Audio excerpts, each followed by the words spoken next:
I think on this weekend of Father's Day, it brings back some memories of when I was traveling with my dad at various points, vacations, while I was studying abroad, and he came and visited. At different times, him and my mom, when we were visiting a church, he would kind of make a comment about like, oh, this is a really dark place. Like this is a really dark church. And he always loved kind of the bright churches with a lot of lights, or in the middle of the day when the sun is shining through. He always loved those kinds of churches. And he would always say, it's just too dark in those Gothic churches, which I absolutely loved. I absolutely love those churches where it's dark, it's gloomy. And I think that there's something more than personal preference going on here.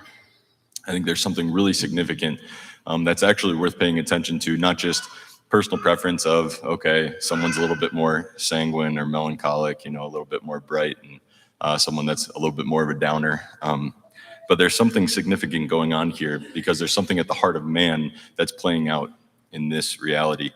C.S. Lewis has this amazing line in his book, Till We Have Faces. He says, holy places are dark places. Holy places are dark places. And in ancient times, temples were places of darkness. They were often found in caves. They were dimly lit. There were veils. In ancient temples, Norse temples, Roman, Greek, you can imagine these places were dark places. And even in the Jewish tradition, the Holy of Holies, there was this veil that divided it from everywhere else. It was a dark place. It was a secret place. It was a place of mystery. And so we know well that holy places, at least as it was known throughout time, are dark places because they knew that the gods are things that are a little bit scary to approach. And this remains the case still today, at least this awareness. Jesus speaks openly about the darkness with his 12 apostles in the gospel. He said, what I say to you in the darkness, speak in the light. What you hear whispered, proclaim on the housetops. Meaning, what I say to you in the darkness, meaning that there will be darkness. It implies that there's going to be darkness. It's not all light all the time. He is the light of the world, the light that a people in darkness has longed to see. But he's saying, you will be in the darkness from time to time. You will be in the darkness with me. And there, I will speak something to you. There are things concealed that are to be revealed, but they are not found immediately out in the open. They are found in the darkness. And if we're going to know a mystery, we have to be willing to go looking for it.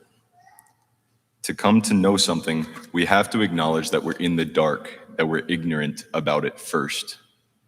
To know God, we have to acknowledge that we don't know him. And the incense, when it's used at Mass, reminds us of exactly this, that there's a reality here that is dark. There's a darkness surrounding where we are in the church. There is a mystery at hand, and we are entering into this dark place together, where there should be proper fear and trembling.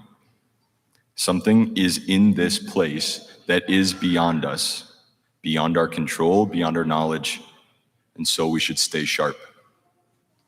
Stay sharp, be vigilant, and attentive, because Christ says what will be spoken will only be spoken as a whisper.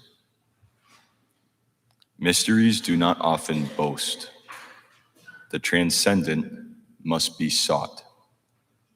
The darkness does not speak loudly, but instead, as we approach it slowly, we feel it more and more.